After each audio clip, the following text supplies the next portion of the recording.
Today I will talk more in detail about two what I consider to be economic myths. There's a lot of economic myths, and so I've tried to address some of those economic myths on my blog with facts and data and logic and diagrams and satire and charts and so on.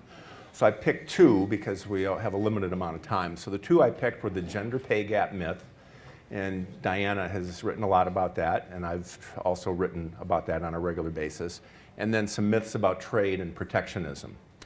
I thought I'd start with a quote. In fact, the other day Bob mentioned to me that there's an American journalist named Stuart Taylor who had an article in the Wall Street Journal a few days ago. This has nothing to do with his more recent article, but in 2009 he had an article in National Journal, and the title was Selective Concern on Sex Imbalances, and this is what he wrote. It is an article of faith in the Obama administration, Congress, and much of the academic establishment that there are no innate differences between females and males in interests or in cognitive capacities.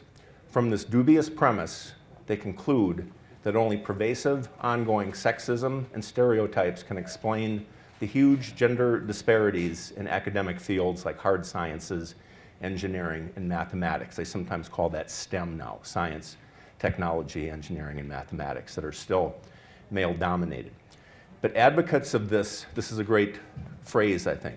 Disparity proves discrimination dogma. Disparity proves discrimination dogma. They only apply it quite selectively. They have shown virtually no concern about the small and shrinking percentage of males in colleges generally and in most academic fields. Okay, so we find often that there are gender and or racial disparities, but we can't go from there to automatically assuming that it's discrimination that causes those disparities or imbalances. So I think that's what I'm trying to get across today, is it's kind of like we should look, if we see gender or racial imbalances or disparities, we should look at discrimination last, as the last explanation, and look at all the other reasons that might cause natural disparities in outcomes. Milton Friedman talked about that in Free to Choose, that we have freedom of opportunity, and we have equality of opportunity and equality of outcomes. And just because, even if you have perfect equality of opportunity, we wouldn't naturally expect there to be perfect equality of outcomes by race or gender or by other groups. So for example, even within the STEM field, so for example in biology, which is a science field, 60% of the college degrees at the master's level and the bachelor's level are women. So that's a gender imbalance in favor of women. So it's like if there's a gender imbalance in favor of women, then they tend to overlook that. If there's a gender imbalance in favor of men, then they focus on that. The other example is that and this is what he was talking about, is that looking at college degrees overall in the United States, that last year for the class of 2015, women got 57% of all the bachelor's degrees. That's been a trend that started back in the early 1980s. And for master's degrees, the gender disparity was even greater in favor of women. So women last year got more than 60% of the master's degrees in the United States. Let me give you a couple other examples of disparities in outcomes. I think you might appreciate this one. Jews make up less than 0.2% of the world population. That's less than 1/5 of 1%. I was kind of amazed by this, but Jews have won 41% of all the Nobel Prizes in economics. So you have very good genes there. It's in your DNA. You're genetically predisposed to being economists, good economists. Jews have gotten 28% of the Nobel Prizes in medicine. Jews have gotten 26% of the Nobel Prizes in physics, 19% of the Nobel Prizes in chemistry, 13% of the Nobel Prizes in literature, and 9% of the Nobel Prizes for the Nobel Peace Prize. So there's a huge disparity in favor of Jews, but no one would ever say that then that disparity somehow proves discrimination against non-Jews. It's just maybe a natural outcome. You're very, very smart people. All right, here's another example in the United States. In the National Football League, the American football, not soccer, there's about 1,700 players. Almost 70% of the players are black. Okay, even though they only represent about 10 or 12% of the US population. So there's a huge racial disparity, but that doesn't have anything to do with discrimination. It's just that blacks are very good athletes. But now if you look within the NFL by position, This is very interesting. For the positions of punters and kickers, there's 68 of those players. 67 of those are white, and there's only one black kicker or punter in the NFL. So again, a huge gender imbalance, racial imbalance or racial disparity for that position. But we would never then automatically jump to the disparity proves discrimination dogma and say that that has to do with the fact that blacks are discriminated for that position. We'd want to look at all other factors first and then maybe consider discrimination much later. And in fact, the explanation for that would be that talented athletes at the high school level often play more than one sport. And so it's just probably the case that black athletes in high school are more in the cities.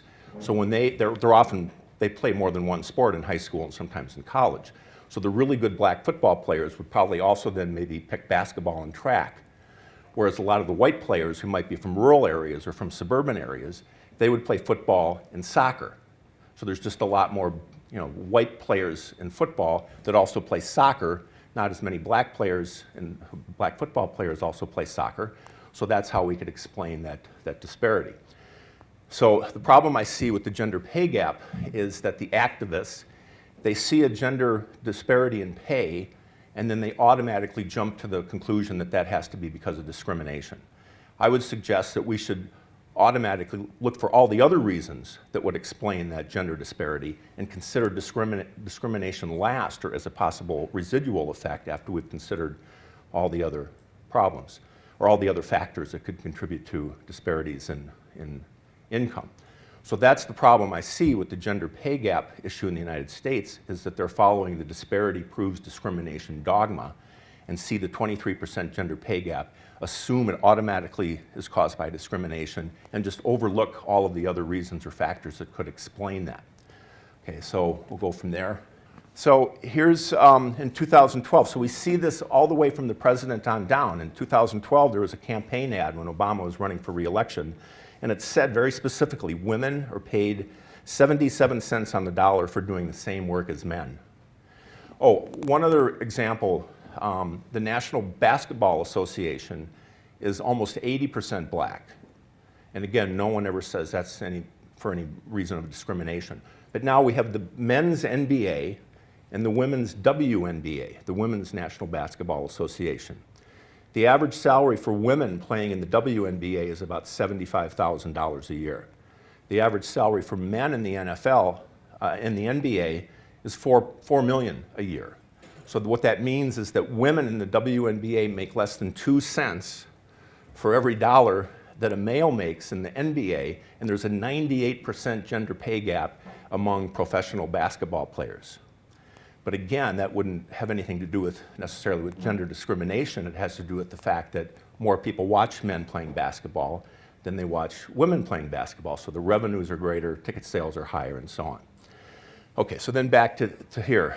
So when Obama says that women are paid 77 cents on the dollar for doing the same work as men, then the implication is that that's 100% because of discrimination.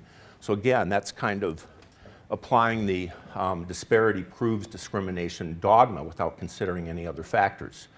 April 12th, last week in the US, was recognized as Equal Pay Day. So again, kind of an application of this dogma about disparity proving discrimination. April 12th was Equal Pay Day, and that was supposed to reflect how far into the year 2016 women have to continue working to earn the same income that men earned last year, supposedly because women are doing the same work, but they suffer from discrimination of about 28% in lower wages. So that's the commonly held myth that women make 23% less than men, mostly due to discrimination, and that's verifiably false once we invoke the ceteris paribus condition of holding all other variables constant or equal before we compare men's and women's wages in this case. So the way the, gender activists or the pay gap activists present this is it's as if these coupons are all across the US economy and that employers can present this to a woman, and so any woman you hire, you can hire her for 23% less than you would pay a man for doing exactly the same work. Or like organizations like Ford Motor Company have 2 pay scales, one for men, one for women. And it's 23% difference across the entire economy. And there's some problems with this. Well, first of all, it's illegal in the United States to pay men and women differently for doing the same work according to the Equal Pay Act of 1963. So there's federal law against doing that. And second, even if it was legal, why would companies ever hire any men? If they could hire all the women and save 23% and save 23% on their labor costs. So if I'm a profit maximizing employer, I would hire only women and never hire men if I could save 23%. And we don't see that happening, so we know that this has to be suspect, or at least it requires additional investigation beyond just assuming 23% difference in pay, all because of discrimination. So here's a Venn diagram I created. And to kind of illustrate this, I have a Venn diagram for all issues now. So there's those who accuse businesses of being excessively greedy, profit hungry, never overlooking an opportunity to cut costs and increase profits. On the other hand, some of those same people claim that women earn 23% less than men doing the same job at the same company due to discrimination, not realizing that that means greedy businesses are overlooking an obvious opportunity to cut costs by 23% by hiring only women and increasing profits that way. So here's actually from the Department of Labor, although they've kind of tried to bury this study. It's not on their website anymore, but you can still find it on the internet. But they actually commissioned a group called the CONSAD group, a research group, and they looked at like a 50 or 60 page report on the gender wage gap in the US, and this came out in 1969, and these were some of their findings. There are observable differences in the attributes of men and women that account for most of the wage gap, including a greater percent of women than men tend to work part-time. And also, even among full-time workers, women tend to work fewer hours per week than men do, because in the US they count full-time anything 35 hours a week or more. Greater percent of women tend to leave the labor force for childcare, childbirth, child care, and elder care. So there could be more interruptions in a woman's career than in a man's career. So 20 years continuous experience is different than 10 years with a 10-year break and then 10 more years experience after a 10-year gap. Women, especially working mothers, tend to value family-friendly workplace policies more than men, more flex time.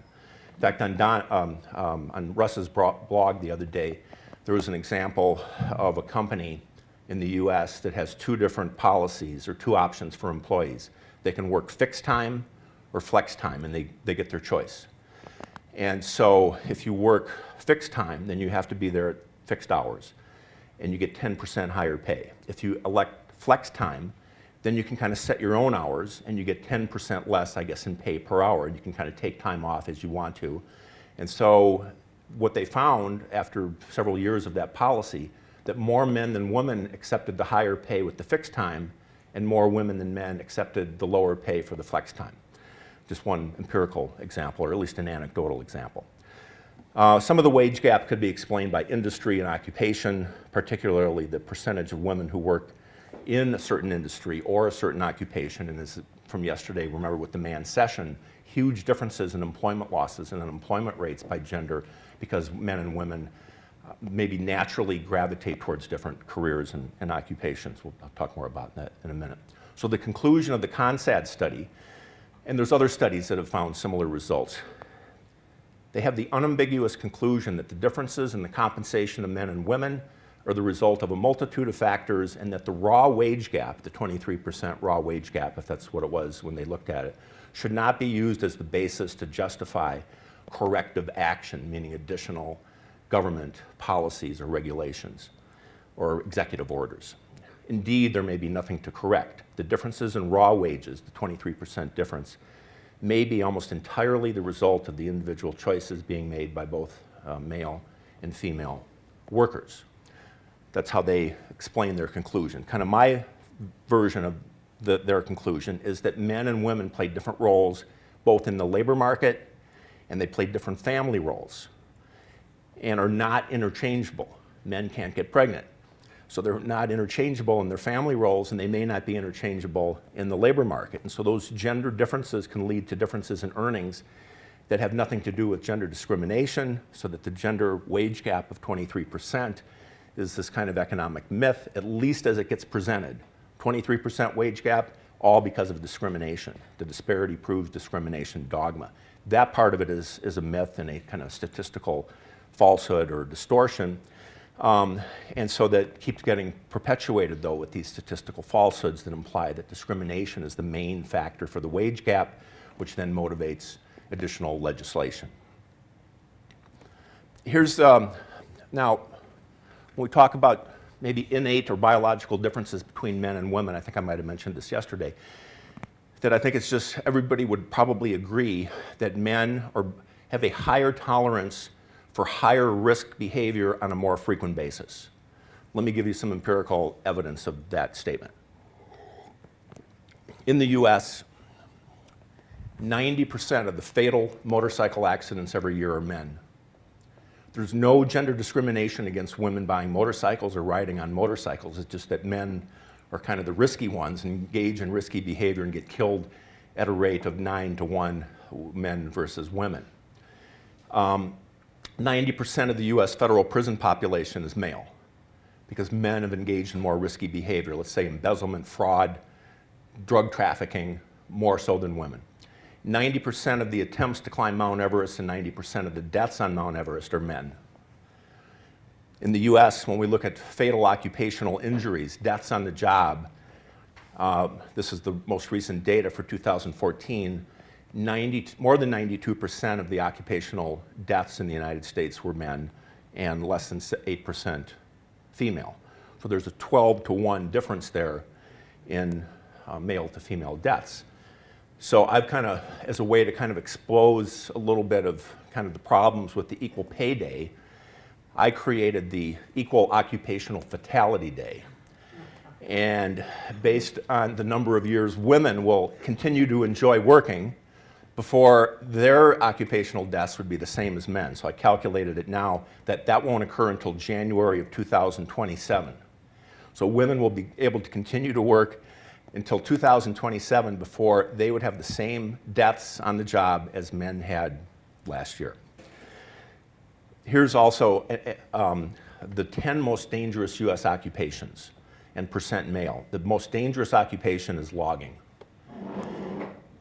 And the second is fishing, commercial fishing. And then we've got aircraft pilots, roofers, garbage collectors, farmers and ranchers, iron and steel workers, truck drivers, electric power line workers, and construction workers.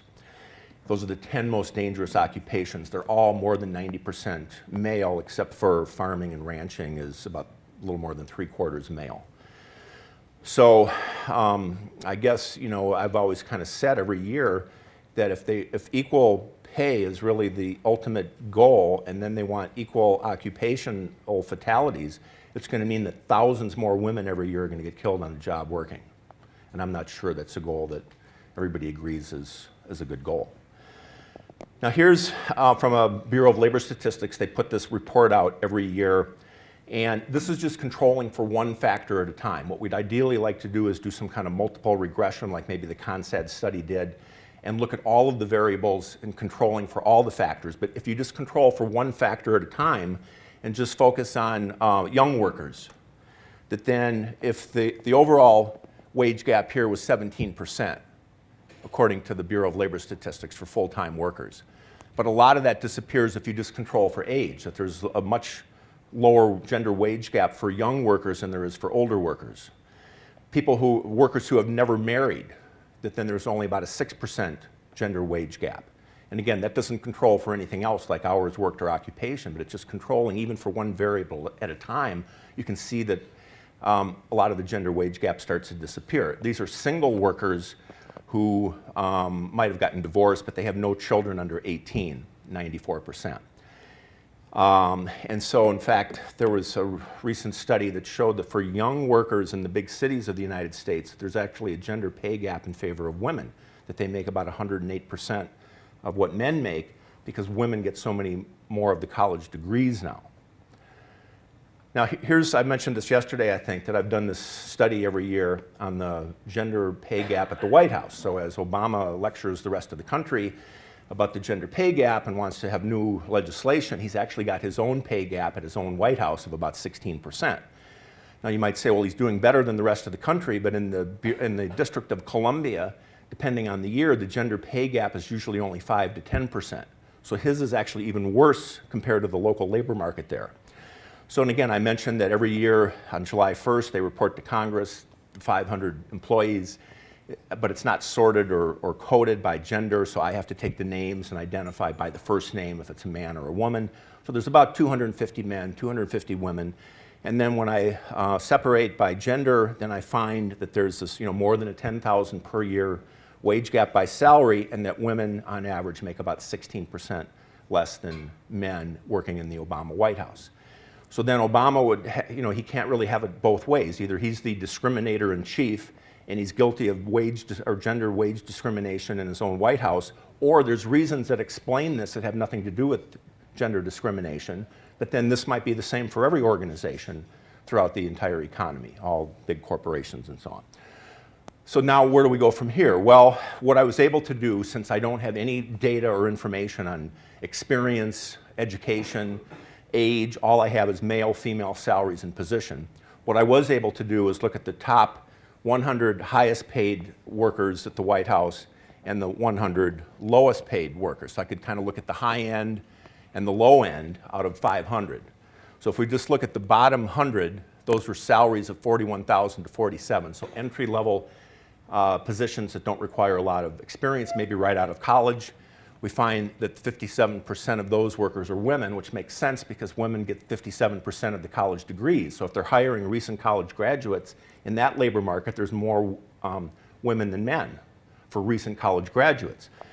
Then when you look at the top 100 highest paid, so the over 100,000 up to 173,000 is the highest salary, then what we find there is that that's about 55% male and 45%. So there's a gender imbalance here in terms of just the people that are the highest paid. And so, I mean, I guess my interpretation of this is that when they're hiring senior level staffers at the White House, they might want people with 20 or 25 or 30 years continuous experience working on the Hill or for government or in the public sector.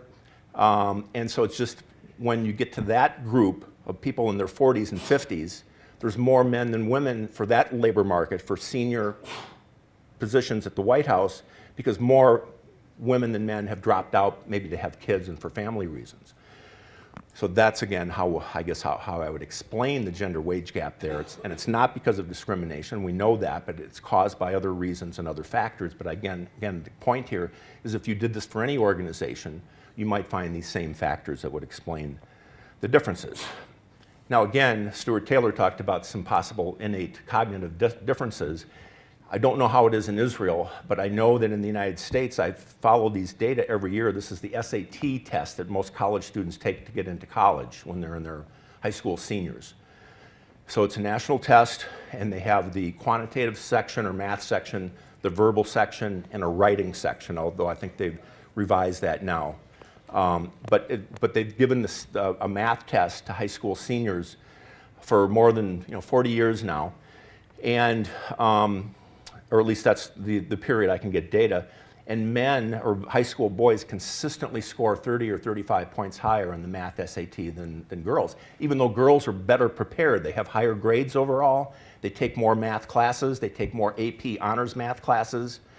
So it would seem, if you just looked at the background, that the girls in high school should be better prepared, but it's just, at least on this standardized math test, boys score higher than girls at the high school level. So that could explain some of the reason why men are overrepresented in engineering and computer science and math and physics, as one possible reason. Yeah.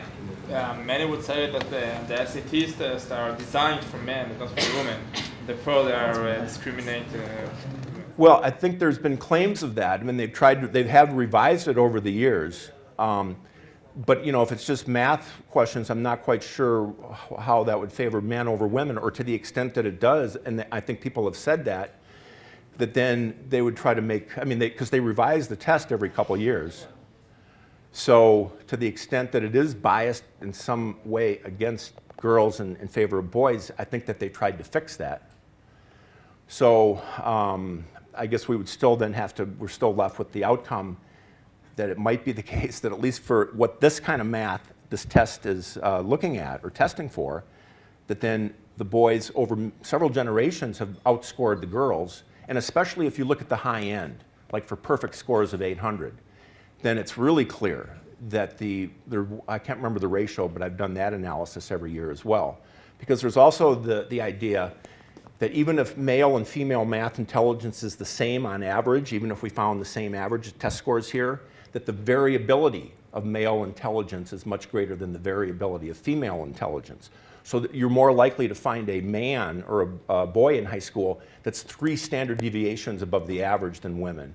Also, you're more likely to find boys that are idiots or have learning disabilities and are 3 standard deviations below. So the distribution or dispersion of male test scores is greater, whereas female scores are more centered around the average. So there is evidence as well to show that the variability of male intelligence is sometimes greater than female intelligence. Yeah. I'd like to point out that this is one measure of what you're trying to measure out of thousands possible, and that studies in psychology and neuroscience consistently find no significant difference in abilities in men and women. Yeah, there is a lot of support for that theory or that position in the United States, but then they can never explain the SAT that is given to hundreds and thousands of high school students. And then why is it then that the scores haven't converged over time? So I don't know. I mean, you're reversing the burden of proof. Well, okay. Actually, I read once an article that explained one of the reasons why female wasn't doing so well in math classes in co-ed school is because somehow the teachers was actually taking much more care of the male and didn't really pay attention to the female. But you didn't see that in actually only female schools. Like, for example, in Israel, we have a lot of those schools. And then if you look at the score of the girls that came from only girls' school, then their scores was actually higher than the score of the boys. But if you took the girls that went to co-ed school, then their score was lower. And the only explanation there would be that somehow there was discrimination against the female students. Yeah. Although there's also the claim now that there's been the feminization of schools in America because most of the teachers are women, and that there's different learning styles, that boys are maybe more energetic, girls sit and pay attention more than boys do, so everything is geared more towards the girls. So there's also been that claim that boys are falling behind on certain measures because they get less attention than the girls do, or that the education system, public education, is geared more towards female students and for male students. So it's a very controversial topic, but again, could this be one factor to consider, at least why there could be an overrepresentation of boys or men in, let's say, chemistry, even though now there's an overrepresentation of women in college in biology. So again, that's a science, but maybe it's less mathematical. Girls like science, but they gravitate more towards biology. Boys like math more or something. I'm just at least throwing out the possibility that there could be innate differences in tolerance for risk and possible cognitive abilities in mathematics. But that's how Larry Summers got fired from Harvard for saying things like this. So I hope you're, yeah, Diana, go ahead. Is it sexist to point out that females exceed males in the writing score on the SATs? Well, yeah, that's exactly, I've tracked that too, that, yeah, so, well, because they have the 3 sections, and so girls do outperform boys on the writing section of the SAT, that is true. So there's statistical evidence, I guess, that for writing abilities, the high school girls are better than the high school boys. So again, I guess we could maybe allow for the idea that men and women are not completely interchangeable at a biological level or innate level or interest level in terms of how they then choose fields and occupations that could explain some of the gender wage gap. But again, we're controlling by position. So even if this was the case, it might explain why more boys than girls select engineering as a career, but that still would mean that male and female engineers could be paid exactly the same and wouldn't necessarily explain any kind of gender wage gap. It just could explain differences in career selection. Okay, so that is the section on the gender wage gap myth. So again, I would just say that this disparity proves discrimination dogma is a good way to kind of capture the problem with just always jumping to discrimination as the first reason for gender or racial disparities or group disparities. Instead, it really, I think, should be the last. And economists have studied discrimination more than any other group. I mean, Gary Becker got the Nobel Prize partly for what he did on labor market discrimination, housing discrimination. So I think economists have a long history and tradition of trying to understand labor market discrimination and housing market discrimination and discrimination from an economic standpoint, again, using logic and facts and theory and evidence and looking at it very systematically and scientifically.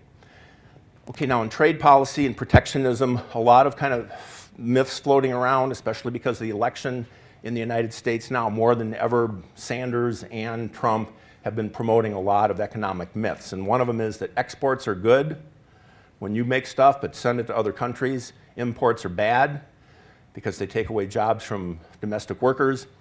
And that's actually part of the now mostly discredited theory of mercantilism, which tried to encourage exports and restrain imports. But think about an export. You produced it, and you use resources to produce it, but then somebody else gets to enjoy it in another country. So it almost seems like the opposite. You'd want to maximize the amount of goods coming in the country and give up the least amount. We'll talk a little bit about that, but that kind of leads to this whole theory that trade deficits are really bad and they're a sign of economic weakness. Every time the press reports this in the United States, if the trade deficit for merchandise gets bigger, then they report that as a bad thing or some kind of sign of economic weakness, and I'll try to show that that's not necessarily the case. Then there's this myth that protectionism is often necessary to protect domestic industries and domestic jobs from foreign competition. That's the only reason they would need it. They need to be protected from competition from foreign producers, and that somehow will increase jobs or national prosperity, national income, and wealth. I think that's a myth.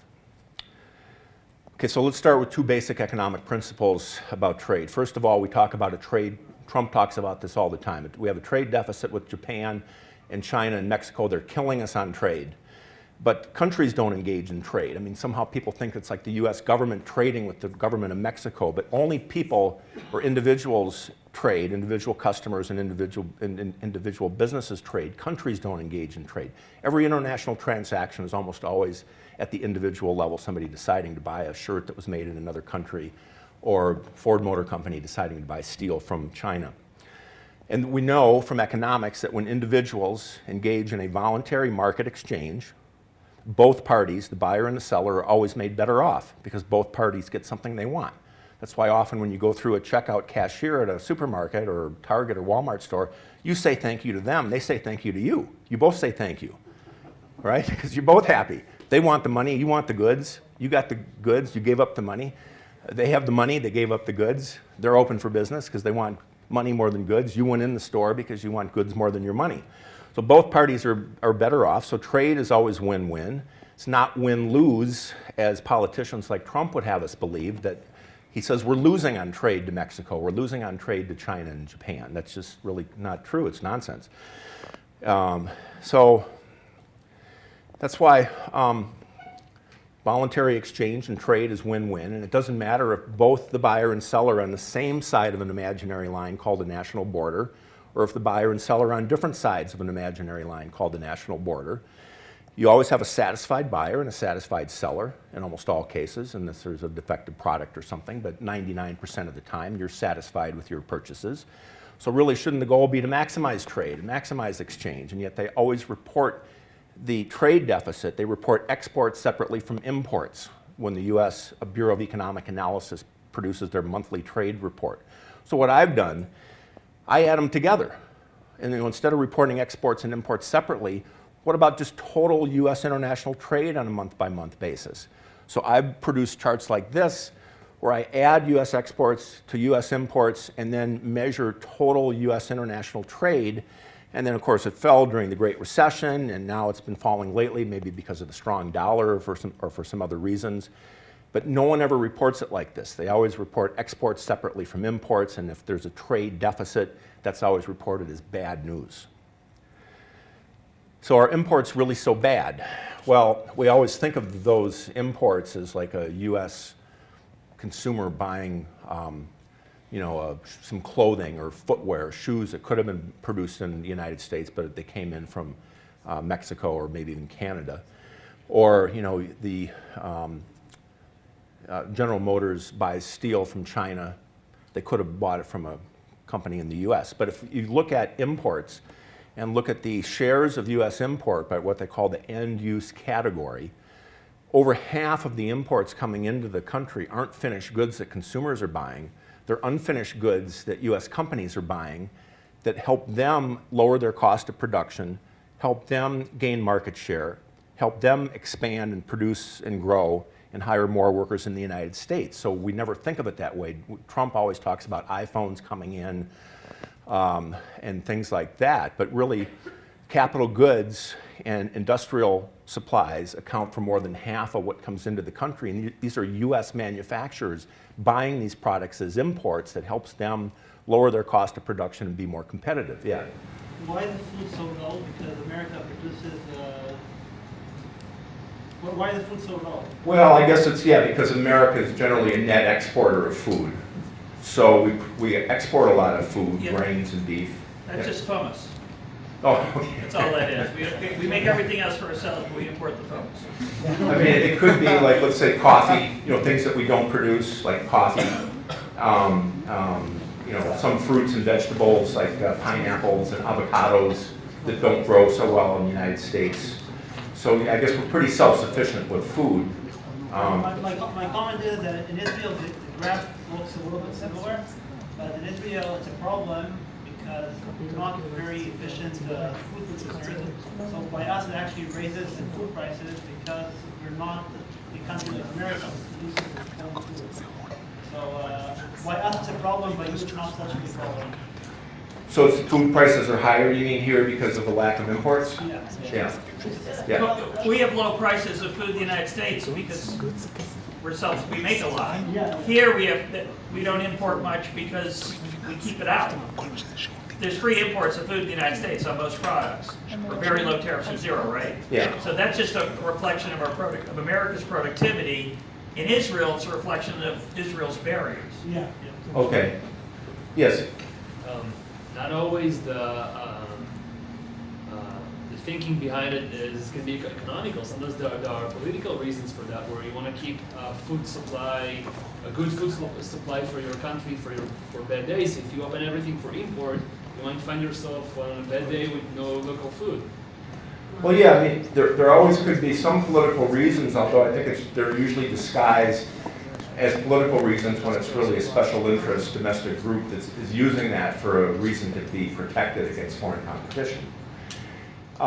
So, I mean, there always could be national security concerns and things like that, but I'm arguing that from an economic standpoint, there's never any real justification for trade barriers. There could be for political reasons, and I'll talk about that.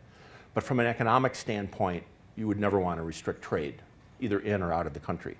But again, a lot of what's coming in would be things like chemicals, plastics, commodities, equipment, machinery. And so again, if we think of those are helping US companies be more competitive, again, thinking from the US standpoint, that's really a good thing that US companies have access to their inputs from all over the world. They can become more successful, more profitable, and that helps create jobs in America.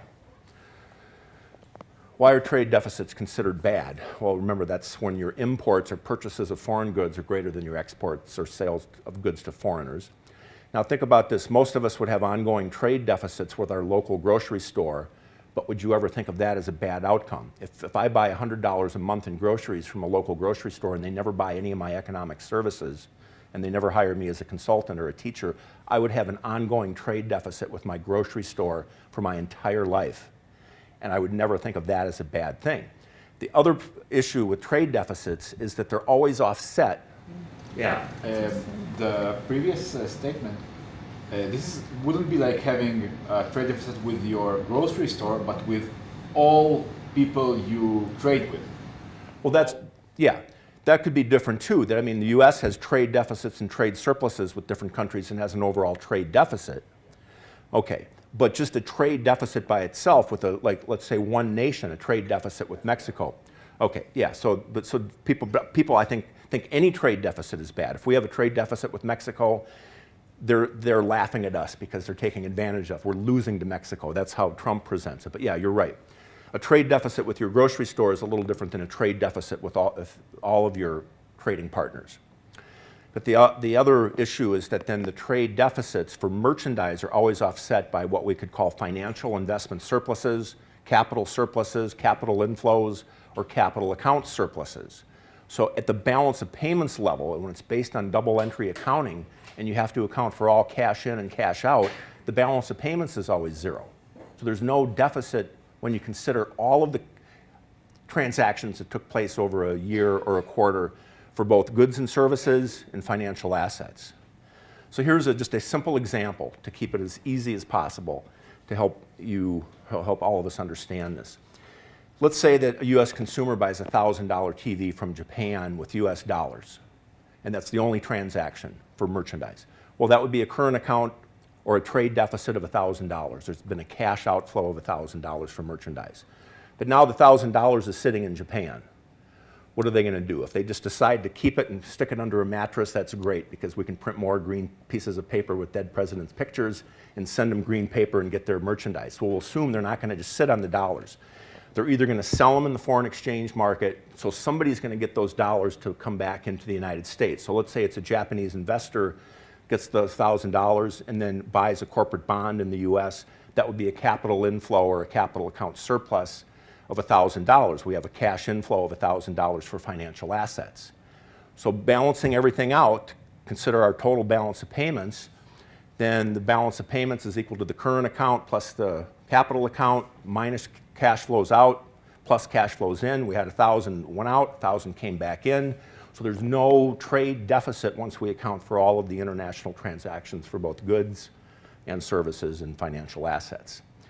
This is showing it graphically in the United States going back to 1983, that in every year, now there's these statistical discrepancies, maybe they can't always account for everything, but basically they always balance, so that in every year when we have a current account deficit or a trade deficit, that's offset by an equal amount of a foreign investment surplus or a capital, we have a net cash inflows for US financial assets.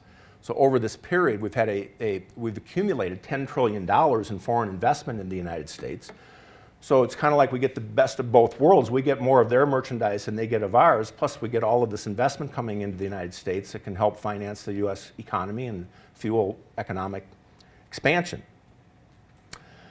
All right, let's now move to trying to explain protectionism to kind of get back to your question there.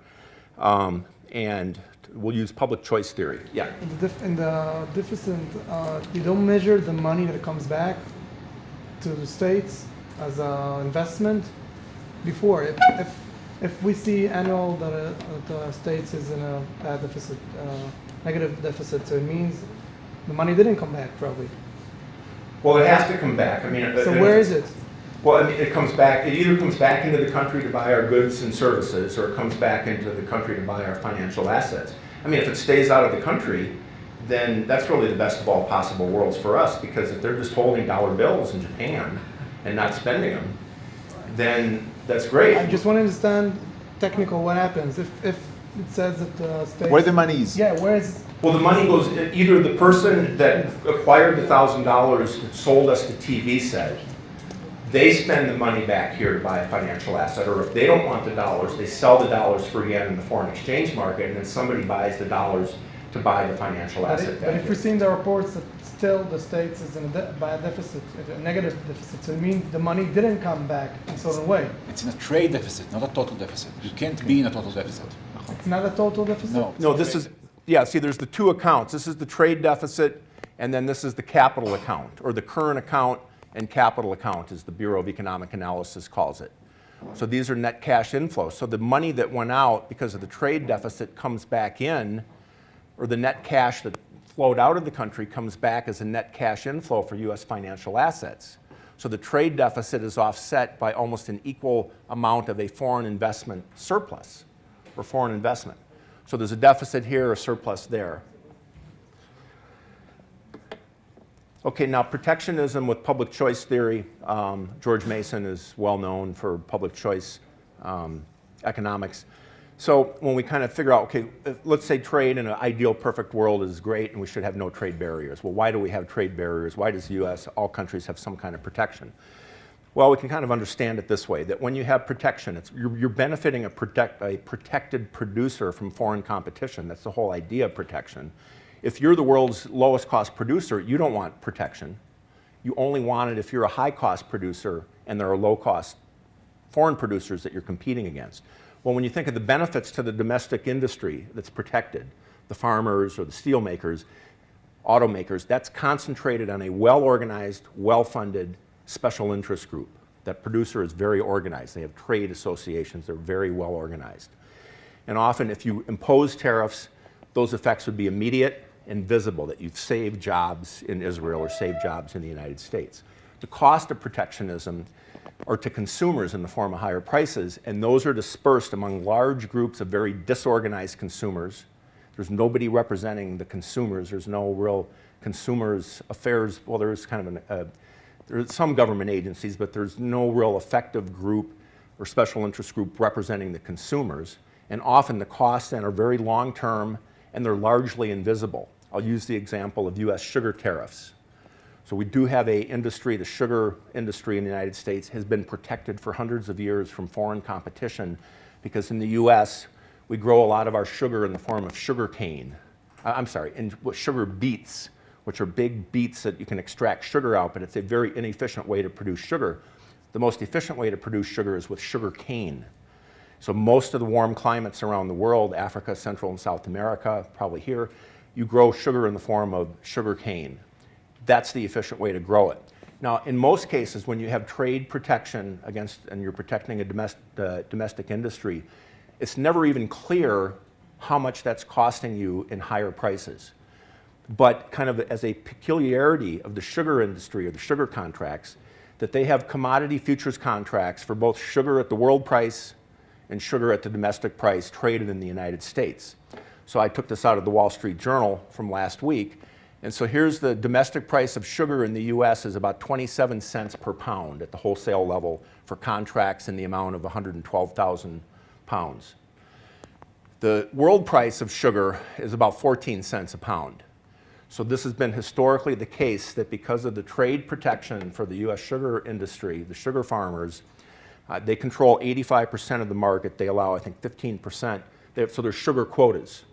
And foreign sugar can't come into the United States. So we have a direct daily measure of the cost of protection in the form of sugar tariffs in the United States because we have these two contracts that are both traded on a daily basis.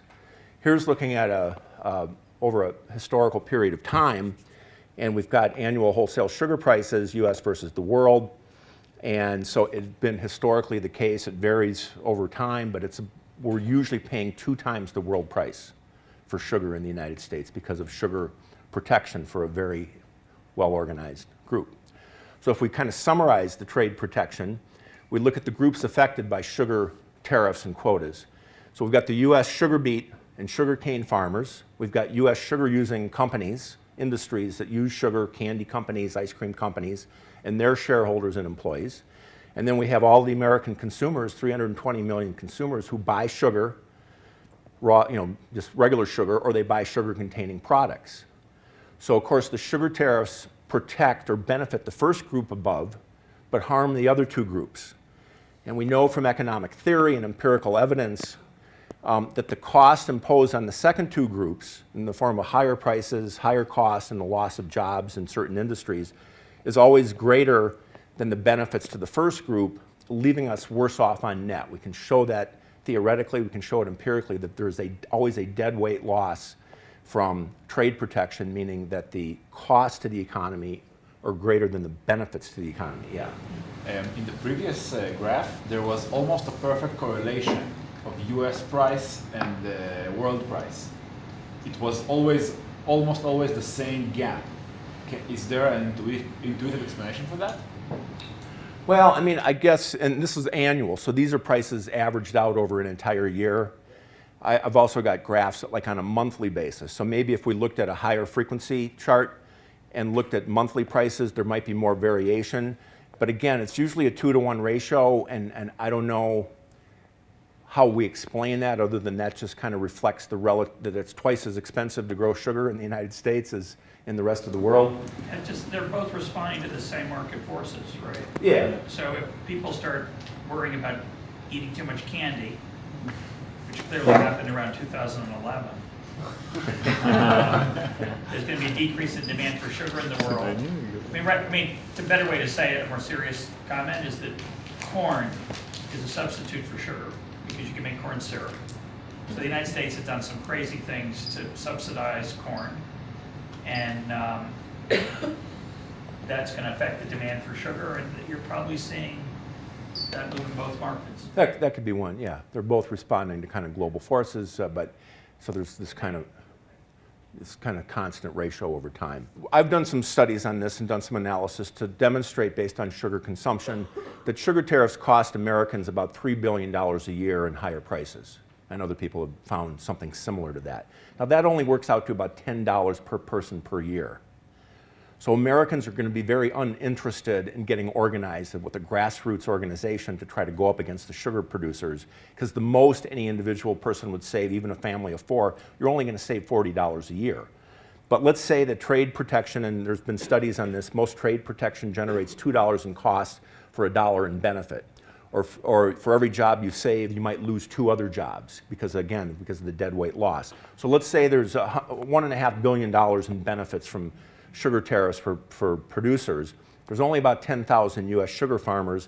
So if they split that up equally, let's say that they annually benefit of $150,000 annually per sugar farmer in higher income. Well, that's a lot for them to get excited about if they lose that protection, whereas U.S. consumers, they don't really care. So sugar farmers have this well-organized, well-financed special interest group. They have a lot to gain to keep the tariffs in place. They'll engage in what economists call rent seeking, which is kind of wasteful lobbying, because they're not spending money on trying to produce more sugar or get better sugar. They're spending money on trying to influence the political process to ensure or protect their protectionist policy. Sugar consumers and voters are very disorganized. They have very little at stake, $10 a year. They're rationally ignorant about sugar protection. So then you've got the short-sighted politicians who have one main goal. What is it? Get reelected. So if you're a member of the House of Representatives, you're on a 2-year cycle, you're trying to get reelected every 2 years. So they also have more to gain than lose from supporting sugar tariffs in terms of the votes and financial and political support. That if they protect the sugar industry, that industry is going to support those politicians. But there's very few voters, consumers, who are going to change their vote and say, yeah, my senator or congressman or congresswoman voted to maintain the sugar protection, so I'm going to change my vote because it's only $10 a year. You don't even really care. So that's why I think it was Mencken, a writer in the US back in the 20s and 30s and 40s, described the outcome, that it's like having 2 foxes and a chicken taking a vote on what to eat for lunch. That you kind of know what the outcome is going to be. And the 2 foxes are the special interest group and the protected industry, the special interest group, and then the voters, consumers, are going to be the chicken. So that's why I'm saying that there's no economic justification for trade protection. There's only political considerations, and we can kind of see the way the political process works. It's biased against the consumer, voter, taxpayer, and in favor of the protected producer.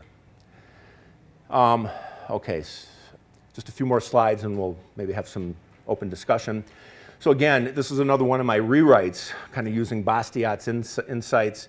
And this was from again, thinking about it from the consumer standpoint. So we have Whirlpool, which is a US-based maker of home appliances, washing machines. They're competing against Samsung and LG. I think they're both from South Korea.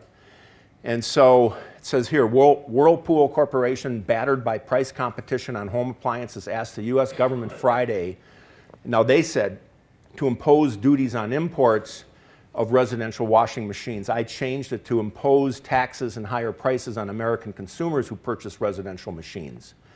This marks the second time in 2011 that Whirlpool has sought to protect itself from, I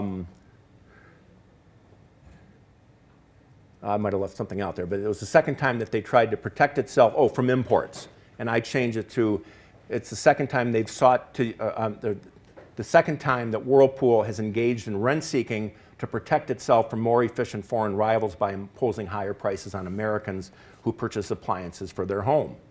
In March, the company had asked, and I said, its government enablers to impose higher prices on every American who decides to purchase an imported refrigerator. So first they were upset about foreign competition for refrigerators and wanted protection from the government. Then they were upset about competition and low prices on washing machines. So again, it's always trade policy, and even the way it gets reported, it's always kind of pro-producer, and they leave out the fact that it's really the consumers who are being harmed here.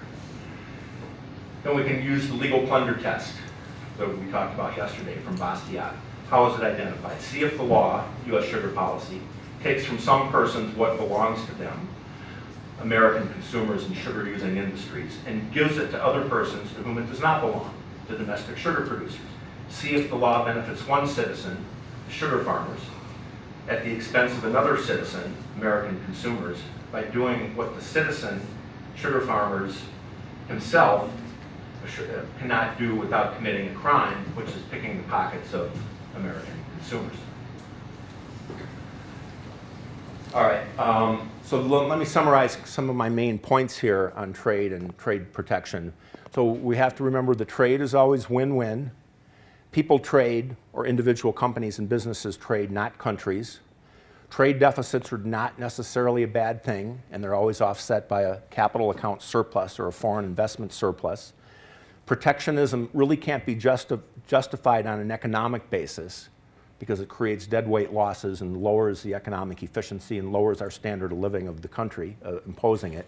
And it only exists for political reasons, and that's when you have special interest groups, very well organized, they're engaging in rent-seeking, taking advantage of what we call rationally ignorant consumers, because it's kind of rationally, it's rational for us to be ignorant about sugar policy because as a consumer, the most you could gain is $10 a year in lower sugar prices.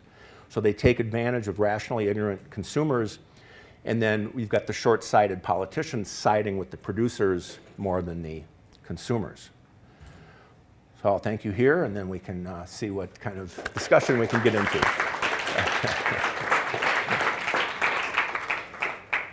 Isn't it also a public health issue? What is it? Public health. Like sugar is not healthy for you, so you want it to be more expensive than other stuff. Then you can import.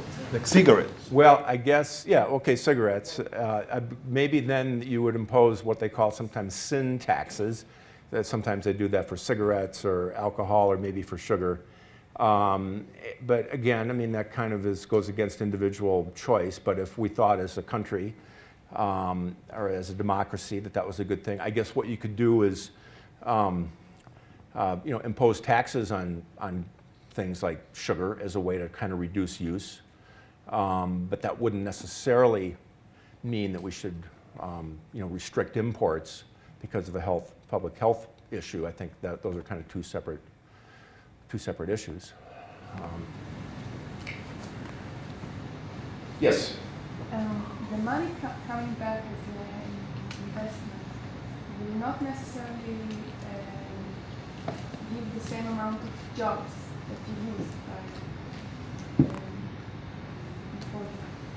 Well, yeah, okay, so maybe the money coming back in, although let's say that the money coming back in is an investment in a small company that needs to expand to create jobs. So the money comes... Not necessarily. I mean, well, it could come... investment as a small firm that... I mean, it could come back into the U.S. stock market. Or let's say it could come back in the form of money that goes into the U.S. banking system that lowers interest rates. So when I go to buy a house or a car, I pay a lower interest rate. So it benefits me that way. It could be foreign direct investment. So it could be, let's say, Japan, BMW, Honda, Nissan, Volkswagen, all the companies coming in to build factories in the United States. So that's creating a lot of jobs. The foreign manufacturers coming in that maybe bring that money back into the country. So let's say that Toyota has a trade surplus at a company level, and then they use that funding that they get the American dollars to invest and build plants in the United States. Now, it could go to wasteful things, like let's say it comes into the country to buy United States Treasury debt. So it encourages the government lowers their cost of debt, so then they borrow more money. So I mean, you could maybe make that argument. But again, we're assuming that it comes back into the, so it wouldn't really matter if the $1,000 came back in from Japan or from Canada, or if it came in, let's say it ends up in Michigan.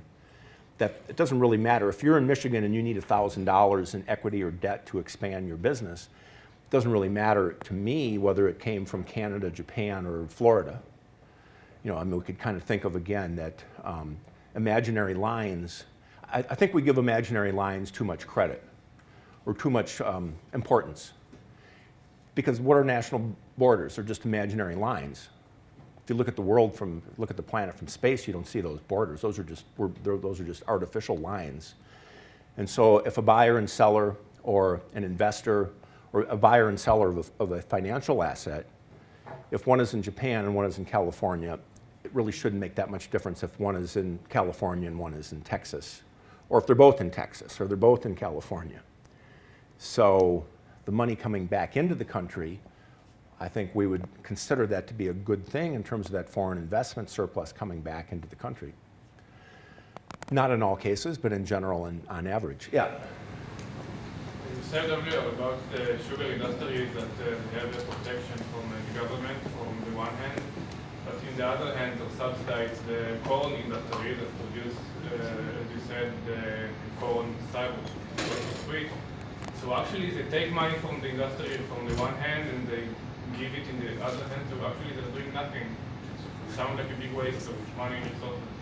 So say it again now, that they help subsidize. On one hand, they give protection to the sugar industry, and on the other hand, they give subsidies to the corn industry. That is the substitute product to the sugar. They subsidize coal? Corn? Corn syrup. Oh, okay. I see what you're saying. Well, that's what they say. Government policy is often like driving with one foot on the gas and one foot on the brake. Right, so it doesn't make sense. But again, I mean, we're not usually looking towards political outcomes as what would make logical or economic sense. So yeah, that could be an example of where you subsidize corn farmers to grow corn, but then also have protectionism for sugar farmers to keep the prices high. Yeah, so I guess, you know, we shouldn't look to government solutions as anything that would often make economic sense. In fact, Thomas Sowell had a great line, or a great saying. He said that the first law of economics is, like Russ talked about yesterday, or a couple days ago now, that the first law of economics is that we live in a universe of scarcity. And we have unlimited wants and limited resources to fill those wants. So basically, he shortened it and said the first lesson of economics is that we live in a universe of scarcity. And he also said, another point, is that there are no solutions, there's only trade-offs. Meaning that you can get more of this if you give up a little bit of that, but there's never going to be any perfect solutions or outcomes. There's only trade-offs. So that's another, I think, important insight to keep in mind. But anyway, so what he said was that the first lesson of economics is that we live in a universe of scarcity. The first lesson of politics is to completely ignore the first lesson of economics. Okay, so kind of showing that there's two different dynamics there, and what motivates politicians and political outcomes is often disconnected with economic reality and what would make the most sense economically in terms of things like protectionism and minimum wage laws and restrictions on trade. So that's never really supported by economic theory, or maybe even by economists. But once you allow politicians to kind of run the economy, then you can get all sorts of outcomes that might not be supported by economic theory or empirical evidence. Yeah. If I can get back to the first myth about the wage gap, and allow me to take the feminist approach. Okay, good. Some people would say that the reason for the wage gap is the structure of society itself, which reflects in legislation. For example, in Israel, until not recently, I think women could take 1 hour to leave work 1 hour before men and still get paid for it.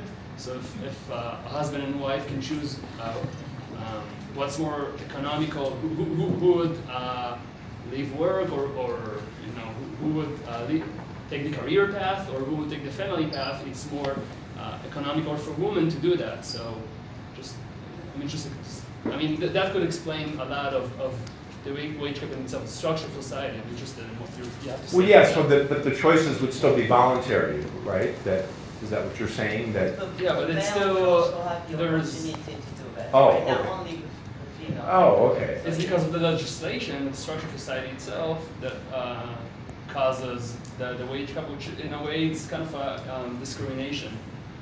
Yeah, well, I For the guess. men, discrimination for the men, and they claim still for discrimination against the women. לא, זה יוצר אפליה. No.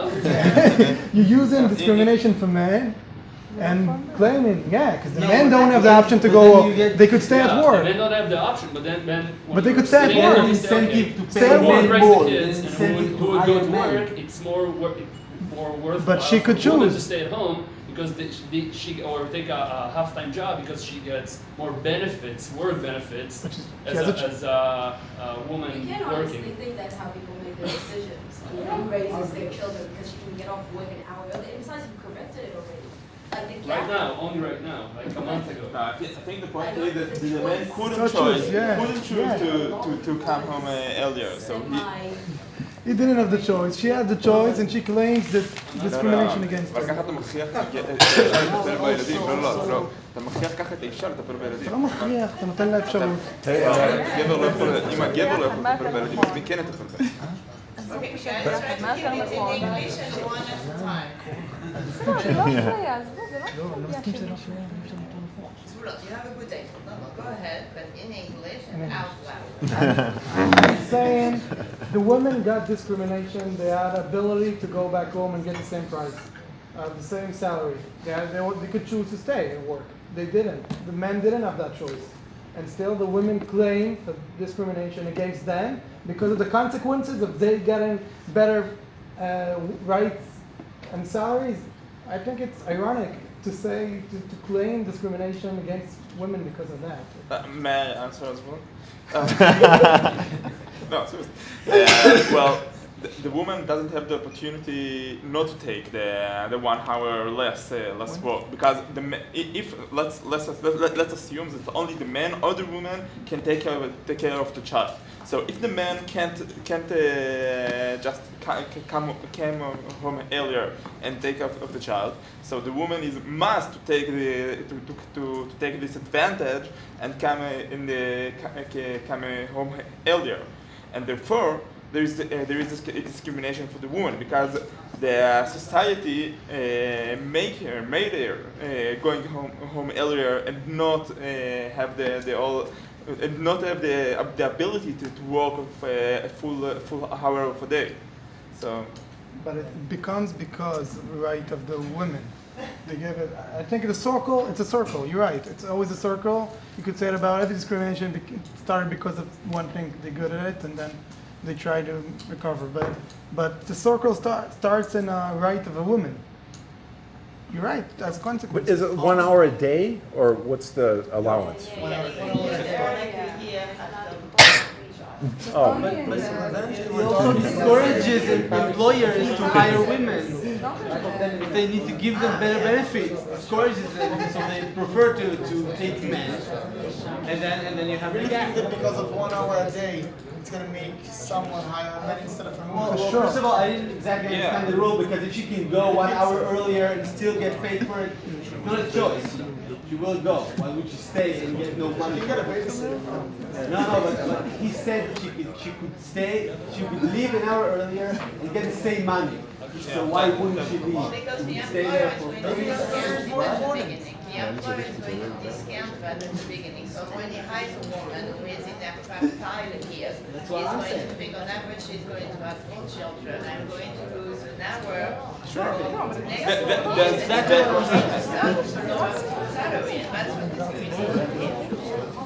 All right.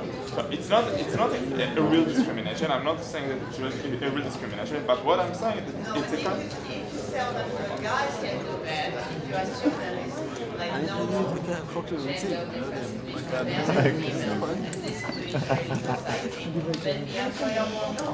When he hires a man, it's possible also that this guy is going to have 4 children and want to leave an hour early. So statistic will be a little bit more difficult. Can't hear anything here. Okay, well, let's, now, I think you had a point or a question. Did you want to say something? Or, Myself? what, yeah, wasn't there somebody? Over? Yeah, I said it earlier. You know, eventually we're talking about 1 hour a day. I don't think any employer would take it as a crucial decision, not in 1 hour a day, whether to discriminate a woman and hire a man instead. 1 hour out of 8. Yes. It's a lot. 1/8. It's a lot of money. 12%. It's a lot of money. For 1 year, yes, it is. But you know, eventually, I don't think that's what makes. You need to compete. What? You need to Explain why you compete. don't think I would love to understand why you don't think that explains something else. Explain. I just don't think that it's. I didn't quite understand the law. I'm debating a law that maybe is made up. But I don't know. were some people I'm suggesting? debating for the debate. I'm debating the theoretical debate, as far as I'm concerned. But were some people suggesting that both men and women should have the ability to? Yeah, exactly. Oh, both men and women. That was just an I'm example. suggesting There are more people laws. should be paid for what they do, for what they work, for what they produce. It's like the NBA and the WNBA. They do the same work, but they don't produce the same amount. Well, or if you're getting paid on an hourly basis, then that would be a different situation. This would be more for salaried employees, right? Where you get the same salary, but you can take a. But that's how much effort they put in. Yeah. The WNBA players, they put in the same amount of effort, but they don't produce as much as the NBA players produce. Well, I would give one other example from the U.S. where, like, it often starts as a certain benefit for women only, like for maternity leave. But I now know at the University of Michigan, I guess because of a sense of equality, maybe that now both men and women, or fathers and mothers, get 6 weeks off paid or something like that. So maybe that's how it starts, as a benefit for women, and eventually it goes to women and men. Now, what else here? You've had your hand up for a long time. I have two questions. The first is, you mentioned that the difference in professions between men and women might be natural. Now, I agree that a part of it must be natural. For example, basketball. However, if the rest was also natural, would we see over like 30 or something years this major change in what professions women choose? And that's the first question. Okay.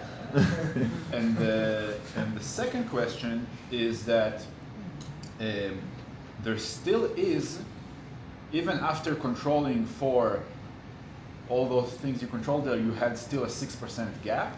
And I think if you control for education, you'd have about a 10% gap. That's what I remember to be the facts. And this might be, and I want to hear your opinion on this, that even if I'm a woman who does not plan to have children, I can't assure my employer of that, and he won't ask me. He'll just assume statistically that I will have children, and he will penalize me in advance. So those are the two questions. Okay. Can that be the case? Well, for choices of careers, I think we're narrowing gaps in all fields in the United States where I think women now feel empowered, they feel they can go into any career. I think there's always going to be some limitations or differences because of one main biological factor. Men can't get pregnant and they can't breastfeed. Well, maybe we need to pass a law in order to fix it. Okay. Because I've always made the case that if be men could get pregnant and could breastfeed their children, their career choices would be different than they are now. So I'm just thinking of the most dangerous occupations, let's say for being up on a roof, or the guys I see in Washington, D.C. scaling down off of the top washing windows. I mean, would you really want to be doing that if you're 8 months pregnant? Working in construction, working on an oil field. So I mean, there could be some limitations there where we're just never going to see perfect gender equality in choices of selection. And maybe it's also the case that women have an advantage in child care. They're probably better at taking care of the kids than men are. And so if you have 4 or 5 children, it might be the case that it would be decided voluntarily. Well, I mean, because the men couldn't breastfeed their children, for one thing. So that's going to be an issue in the beginning. Yeah, but I mean, in I think the previous generation, breastfeeding was really not popular, and that was with Okay. bottles. And apart from that, what makes you think that men would do it? Well, here's where I will know that we're making progress, and that's when 50% of the fatal motorcycle accidents are women, or when 50% of the fatalities climbing Mount Everest are women, or when 50% of the federal prison population are women.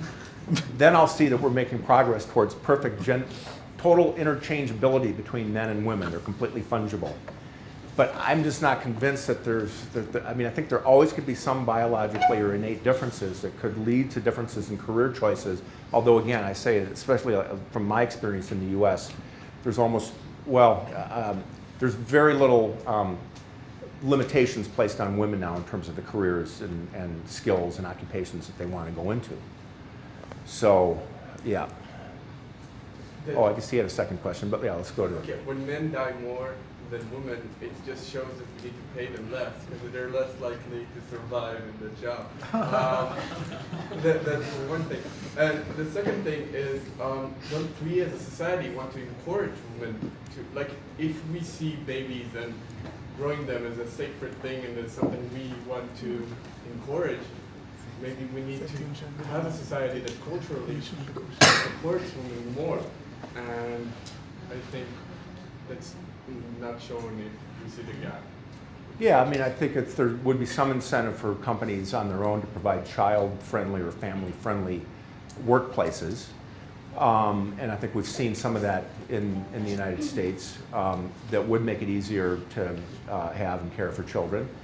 But again, it just seems like there's also voluntary choices that men and women make, both in their roles in the family and roles in the labor force, although again, I think over time we'll see that narrowing and narrowing. I'm just not sure it's ever going to be to the point that 50% of the construction workers are going to be women. I don't know, maybe that's a long way off in the future, but I think we're moving in the right direction, obviously, and I think, and now the fact that women get the majority of college degrees in the United States, I think that they've made great strides, or they've been very, very successful in dominating higher education. But less experience. What is it? When they're having when they're spending more time in the universities, they have less experience in the work. So. Okay. Yeah. I want to say first of all that I think we should compare 45-year-old men and 45-year-old women that never had children, if we want to compare. Yeah. And second of all, maybe women don't have to breastfeed, but they choose to breastfeed because research show that it's healthier for the baby to be breastfed, so they choose to breastfeed him. So it's a choice. They choose to breastfeed him. Yeah, but that doesn't necessarily mean that men take care of children worse than women. Except this part that. Men can't breastfeed. חוץ מהשלב הזה. כאילו, חוץ שלב גדול. Yeah. Yeah, I do. In the future, if the women come back from work to take care of the child, it's still a choice. Yeah, okay. So that's the way they choose to do it. Yeah, so do you have a question in the back? Or a comment? I've heard in psychology, I learned that a lot of the gender gap can actually be explained by negotiation and the fact that women tend to undervalue themselves in negotiation on salary and ask for lower pay raises than men do. And I was wondering, within your research and things that you've discovered, has there been any attempts to approach that? I imagine if you want to encourage women to work, then you should give them the tools to advance in their workplace. That is accountable. Yeah, no, that's a good point. And I know, now, I don't know if it's always 6%. It depends on the study. Sometimes they'll find a gender gap of maybe 2 or 3%, and then you have to look for reasons to explain that. Some could be discrimination. Some could be, as a lot of people have pointed out, that women might not be as skilled or aggressive in negotiating as men, and so that could explain some of the difference. In fact, I think it was just on Russ's blog. There was something, some data or evidence showing that they had some actual data on the frequency of men asking for a raise versus women, and men empirically ask for a raise more than women do or more frequently. That could be a factor. That could be one, and then maybe we need to encourage women to be more aggressive in negotiating, so that could be a factor. And then it was actually on that same blog post that Don Boudreau had, I think, where he talked about that option for fixed time versus flex time, and that some of that may not show up in the data, so you might have that as a gender pay difference that isn't because of discrimination, but because it was a voluntary choice. So even the 4 or 5, 6%, whatever we find overall, then there still could be some reasons, including negotiation and voluntary choices. Maybe we should give Diana an opportunity to say anything she wanted to say, because she's written about this more than I have. Well, I'm glad the subject is of such interest, and I'm wondering if any of you can tell me why it is of such interest and why we've talked for the past 20 minutes about this rather than about trade deficits or trade subsidies. I think we all agree on the second. I have an answer. Yeah, go ahead. Me?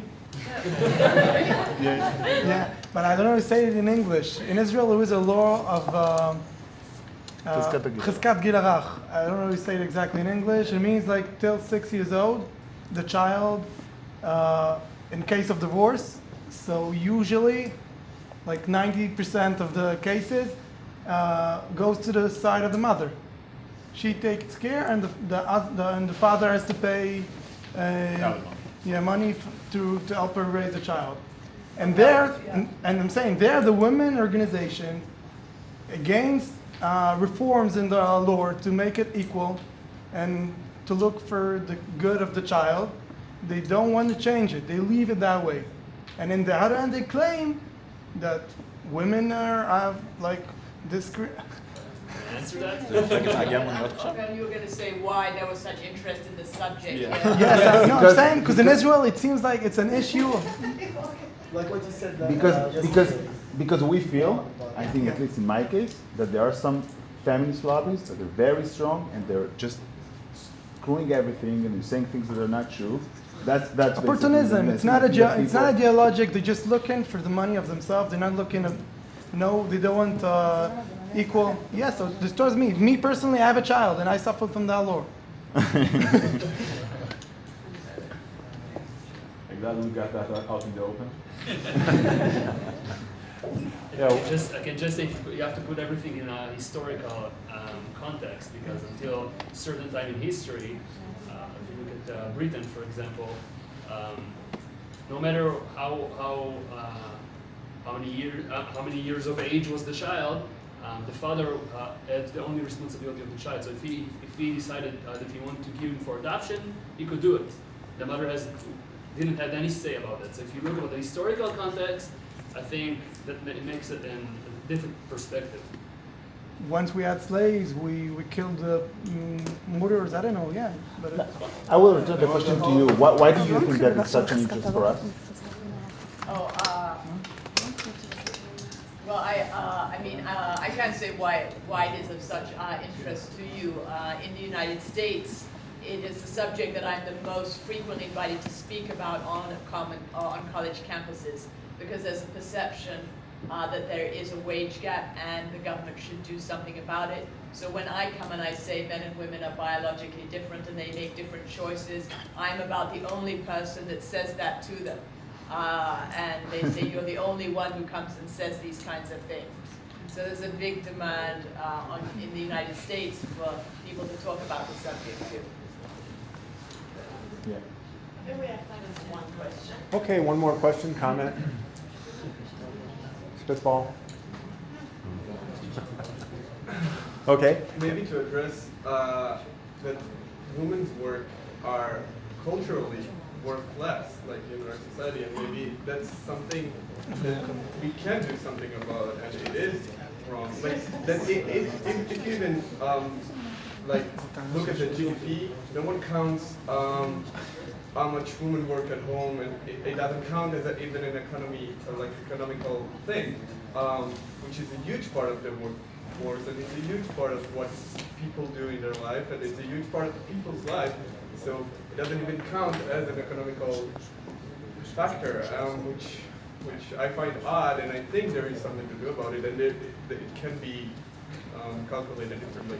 Yeah, that's always a shortcoming of GDP as a measure of output or as a measure of national well-being or something like that, is because it doesn't really count non-market activity like that, or any kind of work that we do ourselves, fix your car, wash your car, clean your house.